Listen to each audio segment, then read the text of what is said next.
all across America and around the world.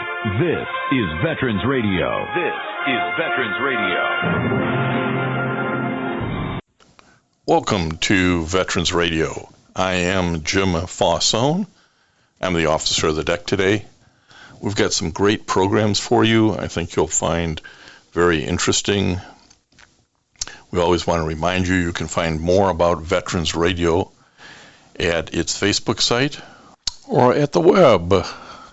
Veteransradio.org is our new URL, veteransradio.org, where we're on the web 24/7. You can find a lot of our podcasts there as well. We post new ones every Tuesday, so you can get a new story, a new interview, something you didn't know before by going to veteransradio.org. And before we get started, we want to thank our sponsors. First up, we want to thank National Veteran Business Development Council, nvbdc.org. It was established to certify both service-disabled and veteran-owned businesses. You'll find out how they can help your business by going to nvbdc.org. We want to thank Legal Help for Veterans. Legal Help for Veterans fights for veterans' disability rights all across the nation. You can reach them at 800-693-4800 or on the web at legalhelpforveterans.com. We want to welcome to Veterans Radio an Army veteran, Richard Werabelski, commonly known as ChubZ. We'll talk about that a little bit later. But Richard, welcome to Veterans Radio. Hey, well, thank you for having me, sir. And I'll probably call you ChubZ through this thing, too, because that's how I first met you at a barbecue festival.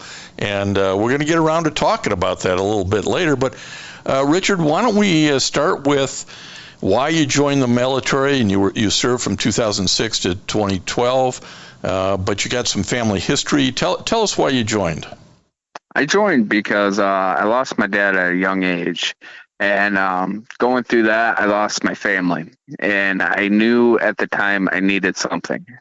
I was being recruited for baseball at the time, and then when my dad passed on, my whole life flipped upside down.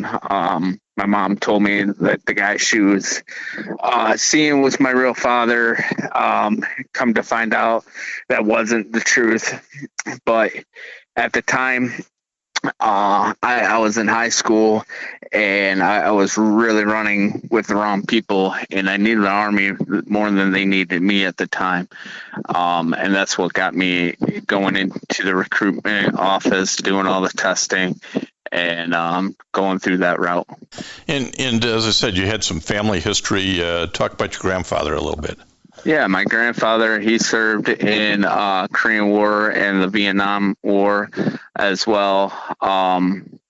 So I had a little bit of history there. I had a cousin who joined the military, and he's like, oh, you can't do it. He went AWOL and things like that. And he's like, you just couldn't, and it's like, this is going to fuel me.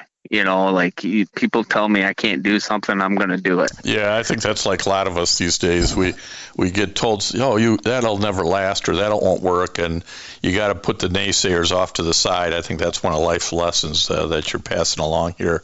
But absolutely, and same thing with this business that we've started. But before high school, before joining up, you were a truck driver for a while, and doing real well with that. And when you went into the Army, tell us about what jobs you had, what was your MOS, that sort of thing.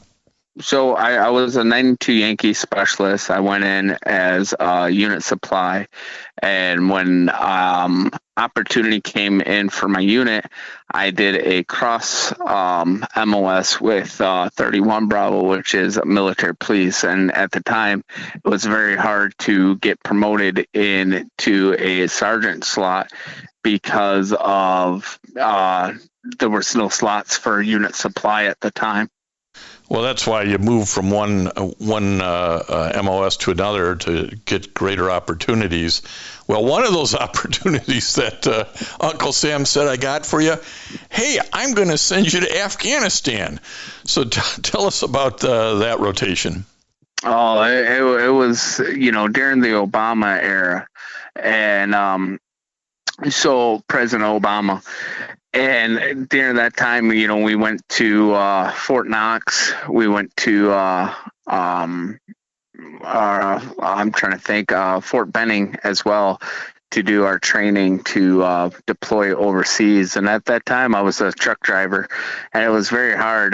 Companies didn't understand, hey, we had to, I was working for a trucking company at the time, and they're like, hey, you got to pick us over the military. Well, anytime I could do any kind of schooling before our deployment, that's what I did. And I really feel that that's how I was able to succeed in the military. Any kind of extra schooling that they could give me, I took.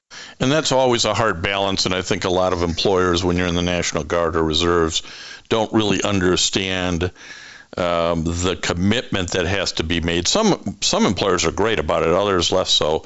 And that was some of the tension that you found, is like, my employer doesn't quite get this. Right. Well, being a truck driver, you're working 14-hour days, and then trying to get back. We were kind of over the road, and trying to get back to drills and stuff like that. And, I wasn't even getting 8 hours of sleep. I was coming in at like 9:30 in the morning after I just worked 14, 16-hour days. So it was definitely a trial. What was your, when did you end up in Afghanistan? What year?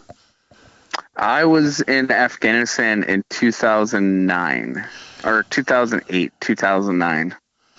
And you had some experiences there that kind of impacted the rest of your life, didn't you? Yeah. Yep. And every day, it doesn't change. During the elections of in Afghanistan, not going into too much details and stuff, but I was pretty injured pretty severely. Suffered a traumatic brain injury. I had shoulder issues. I had my back and my neck is fused as well. And we went through a lot of things there, and also trying to win the hearts and minds of the Afghanis, to let them know, we're not here to dictate on things. We're just here to share our lives, our freedoms, and also, show the world that, hey, we're not going to just stand by and let this country be attacked. Yeah, and I think what we're going to focus on here is kind of the transition, that the 10 or 12 years post getting out of the Army. You were medically retired in 2012, I believe, with is that right? Yep. 2012 is when they came to me and told me that I was going to be retired, and I tried to stay in with the Guard, and I was told at that time that if I did that, then I would still be retired. So they went ahead and took care of me. They gave me a percentage of my pay as active Army. So I retired as active Army, and then years later I went through the VA as well. Yeah, the process for veterans who've been through it kind of know this. You can get a medical discharge from the military. They give you a percentage, and then you can go to the VA and ideally move that, have an increased rating, and move that percentage up. And you're fortunate to do that, and you're 100% rated now, totally. Yes. But this is with a TBI, and besides the other injuries you mentioned, you have PTSD. And those things have affected your life over the last 10 or 11 years, 12 years. And it's really it's hard to work your way through all that, but you got to get on the other side. So talk to us about some of those challenges. Well, the first challenge was, my daughter was being born when I was being retired, and I thank God every day because she kept me on straight and narrow. Every week or a month or 2 months goes by, and we're doing military ceremonies for guys who off themselves. And I thank God every day that my kids are here. And then my son was born a couple years after. And the family has really is what changed me. And I think when I went in, you go in with a sense of, hey, I'm going to do this, I'm going to do that, and you change your whole life when your kids are born. And I'm more understanding of things. It gives you a whole new purpose in life. I mean, it does. And unfortunately, veterans have a horrible daily suicide number. And when you have a TBI or PTSD or other disabilities, and life isn't going very well, it's easy to say, I got no reason, no purpose to live. But in your instance, ChubZ, it was the kids who were in your life, giving you that purpose and reason to live, right? Absolutely. And my wife, who I've been married to for almost 10 years. One of the things that we also have to realize is it's never just one hurdle to get over. There's almost always multiple hurdles in life, and they start, particularly for veterans, can they feel like they're stacking up on you, and you had to face a lot of those hurdles. Obviously, the TBI, the PTSD, working through the VA system, but in personal life, you were working on a house that you had a fire in. The insurance was a problem that led to a bankruptcy. We hit COVID. That it leads to tax issues. I mean, it just kind of starts snowballing. How do you stay in the game when all those problems feel like they're ganging up on you? Well, I've never wanted to be wealthy. I've always wanted to give back. Same thing when I joined the military. It was all about giving back. Is find a different purpose. And the community has really been a touching situation for me because when COVID happened, I found purpose again. And I was like, well, I can't let this country be in such a turmoil. And I wanted to show that there is humanity. And we started up different fundraisers and stuff like that through the city. I worked with big companies like Cattleman's to help donate 900 meals to our frontline workers to just show them that, hey, we care, we understand what you're going through. And, with everything was so crazy at that time where people were taking these diseases home and they're willing to sacrifice their life for the job that they signed up for. It's the same thing we did in the military. And I had ultimate respect for that. And it started there. And it gave me a purpose. During those times, I retired from truck driving because semi shook. And I didn't realize I had PTSD. And it took me out of work for almost a year. And then they came out with trial experiments to help with PTSD, and they put ketamine through my blood. And when they did that, they told me I totally lost it. I had severe PTSD. I needed to go get help. And at that time, I was working, getting help. I lost about a year of my life laying in bed. And I tell people, it was mental pains. Yeah, I had some herniated disc and I had some other underlying things, but ultimately they said it was mental pain. And I tell people to this day, if you're struggling and you've seen things or, you're going through a hardship, you're doing things that you don't understand. And this is where fibromyalgia takes place as well. It attacks your mental. It attacks you as a depression. And if you don't talk about it, your pains will go internal. And if that happens, it is very hard every day to get out of that bed because the pain is so bad. And I'm a pretty physical guy, and I'll tell you, I was in the fetal position for some of these episodes and these pains, and it really took me out. Well, you had, fortunately, the support of your family. You fortunately had some VA recognized care, but you also had the support of your community. And ChubZ is lives in a blue collar facility in Southeast Michigan. All good, solid working people.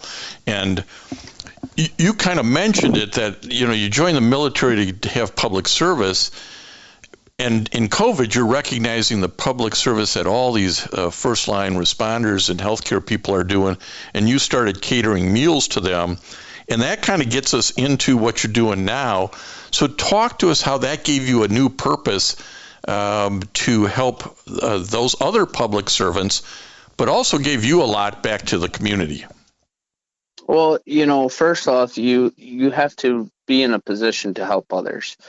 I've always been told that, before you can help others, you got to help yourself. So a company was born. ChubZ Smokehouse was born because not only when I make it, other people make it. I have done numerous donations to our police, our fire, to our Legion, to churches, and I tried to do the best I can, because in reality this business saves my life. It gives me a purpose, and cooking food puts a smile. It's a different type of service that you offer than being in the military. Yes, it is a profitable business, that it has to be, but at the same time you see what it does to people, and when you can give back, that's what helps me. I've always told my wife, if I could cook for free, I would, but at the end of the day, we still got bills, and I've taken on a lot more bills starting this business, and still trying to pay for those mistakes and errors and things like that.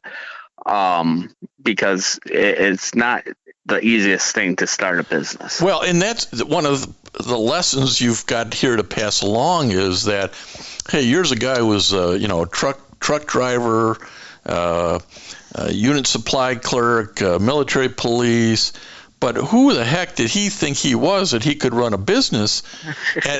and you start small and you kind of build up. Tell us about starting small and building up. Well, after we donated 900 meals, first we had to have insurance and liability just to even donate. And we went through all that stages. I depleted my retirement fund because this was what I was passionate about. It was a passion. And then I didn't have the money to start a trailer and to go full out. I upgraded my equipment when I could. We started in a tent, and we did that for about 3 years. And then in our city, they passed food truck laws, and it was also in turn towards me as well, because some other brick and mortars thought I was taking business from them. And it was very hard at the time. It was hard to get meats. Meats were very costly, still are. That hasn't changed. But we started in a tent. We just went. I got licensed every day to do those tent sales, because I was always the one. I told myself, I'll be the one to get it. You get the guys with the smokers on the corners, you get this guy, and they're not licensed. They haven't went through the process of doing it the right way. And in turn, you could be sued and things like that. So I had food insurance. I had the local health department giving me licenses on temporaries, and those were very costly and expensive when we first started. But it got me my clientele, and that's the biggest thing in business. Before you up your business, and you want to make sure you have the right people, the place, and the product. You now have a fancy looking, beautiful, eye-catching trailer that goes to these fairs and festivals. Let's talk about your menu. What's on your menu that people just line up to get? So what and talking about lining up, oh man, Westland Barbecue and Blues, there was so many people, and we try to feed as many as we can with what we got. But I always do a chicken, pork, and brisket. And those are the main items because of now you're touching people's religions, you're touching people's appetites. So you got a chicken and a pork and a brisket. So in case someone can't eat something, then you have that. And then we also have our mac and cheese for our vegans. The mac and cheese is really good. I can testify to that, as well as the ribs. Yes, yeah, and then we do. We always have a rib type on our truck. We'll do either rib tips or we'll do our baby backs. If we're doing dinner service and stuff, baby backs tend to do better. But when you're at different events, you have to gauge what's going to go. For that one event that you were at, Jim, we added turkey legs. And we did smoked turkey legs. We call it the ChubZ Club. This thing is like 28 to 32 ounces. It will club you. And one of the things, too, that you've learned along the way, and again, this is the message to veterans who are thinking about, I don't know if I can start a business. You start small and you grow it. If you're passionate about it, like ChubZ is, you'll find a way to grow it.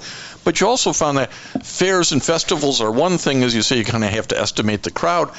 Catering's a whole nother thing, isn't it?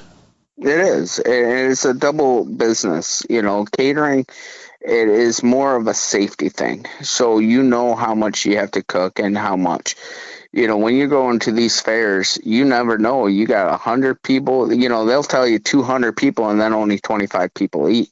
And now you're out, because it's all pre-cooked foods and all your supplies. It's very hard to gauge.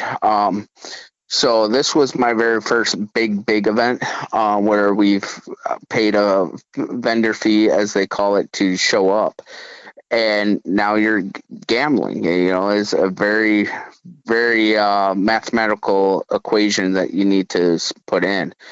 How much food you need to have, how much you have to cook to make this amount. And so it's hard. Catering is very easy, and anyone can start a catering company. Well, but as you say, you got to have the clientele, and part of your clientele comes out of having the trailer and the barbecue and everything. There's two more things I want to cover before we run out of time. Sure. One on your menu pays homage to your mother. Tell us about ChubZ Mama on the menu. Yeah, so my mom helped me start this business. She was in and out of these hospitals left and right, and this gave me the idea. I fed the Garden City Hospital, and she will walk around. She goes, "Oh, my son's ChubZ. He's the one who fed you." And and she was a disabled person for most of her life and stuff, and she wanted to be part of this movement, and she was my cashier. And for the longest time, we worked together. She loved it. We became so much closer than what we have with all of my family past and stuff. About a year. What's on when I order the ChubZ Mama? What am I getting? And I think again, here's a lesson for other veterans. These businesses can pull the family together. But what was on the menu? So the ChubZ Mama is all of her favorite foods. So you're getting rib tips or baby back ribs in it. You get brisket, you get chicken, you get pork, and you get two sides. And we do that for $30. So, and I tell people, you can feed 2 people at least for that. Well, I wish we're on radio, if you will. You can't smell how wonderful this is, but when he just explained what that's involved, I hope your mouth is drooling, because it should be. Now, there's one more thing I want to bring up here, because you have an upcoming event that I think I want to challenge all veteran organizations to get out here and do this, and that is find a veteran-owned business, a veteran-owned caterer, a veteran-owned food truck, and help them make it by bringing them into your organization and getting them some business. But tell us what you got going on with the American Legion. So, I like giving back, and this is a group of legacy riders that started here in Garden City, and it's a charity, and it's a charity program for them to be able to give back to the kids of the fallen soldiers that passed away. And it is, they gave the ultimate sacrifice. We definitely discounted it for them to help them out. And we're doing ribs, chicken, brisket, pulled pork, our ChubZ Mama basically with 2 sides. And we're doing that for the legacy run. 350 bikes are coming here to Garden City to pay respect to the founding members that started here in Garden City with the commander, Ziggy, also known as Brian. And we're very, very thankful that we could give back to that as well, and also show our veteran-owned business. So that's the challenge for all of you veteran organizations out there, if you're affiliated with them, associated with them, whether it's a national veteran organization like American Legion, VFW, DAV, or it's a local group that's supporting veterans.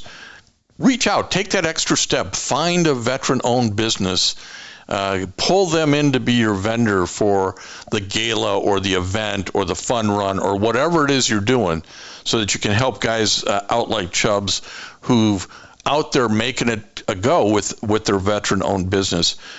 Richard, I really appreciate the time you've given to Veterans Radio today, sharing some of your life lessons. If folks are interested in finding you, do you have a website, or how do they get in touch with you? Yeah, so we have a website, and it's ChubZ Smokehouse Catering at .com, and that's a really new website that we have. We're working on building that. Our Facebook has been really great to us, and we have almost 1,000 followers. We have a 5-star rating, and mind you, we started in a tent, and to have a 5-star rating and serving the public is very hard. It's very hard to keep food hot. It's hard to keep quality hot when you're doing events for days and days at a time. And then we also have our Google. We're on Google. We have a 5-star rating there, and we're also on Yelp as well. And I just tell people, when you're starting a business, don't go all out. Start from ground up. Like I started in a tent for 3 years, and I got that enough money to pay for my tent.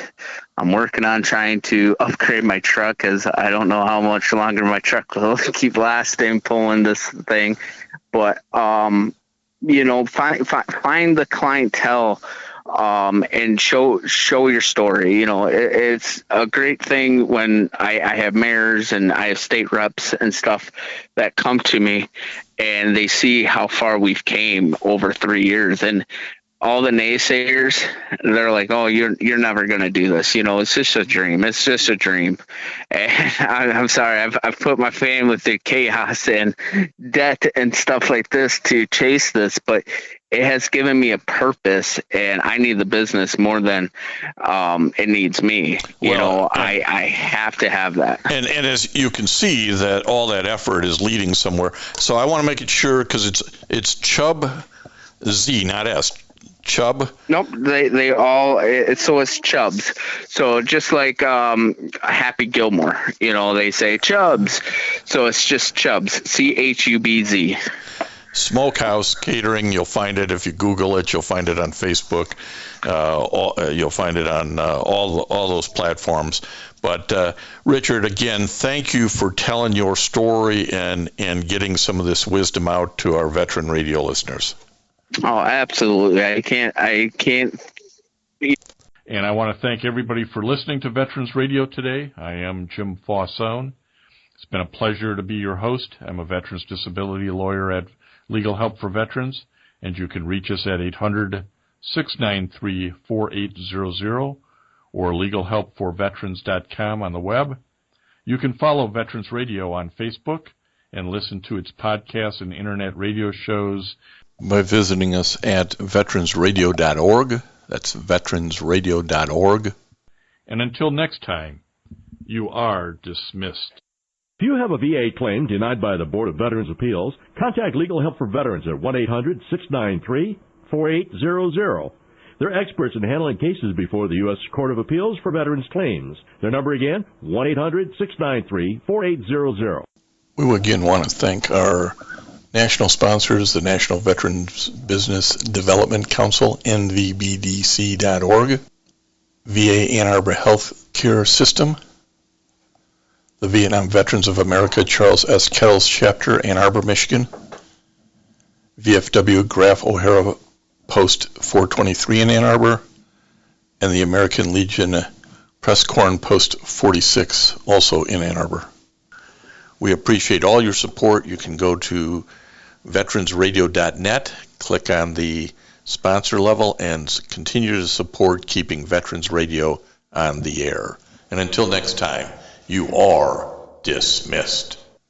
With Lucky Land Slots, you can get lucky just about anywhere. Dearly beloved, we are gathered here today to... Has anyone seen the bride and groom? Sorry, we're here. We were getting lucky in the limo and we lost track of time. No, Lucky Land Casino, with cash prizes that add up quicker than a guest registry. In that case, I pronounce you lucky. Play for free at LuckyLandSlots.com. Daily bonuses are waiting. No purchase necessary. Void where prohibited by law. 18+. Terms and conditions apply. See website for details.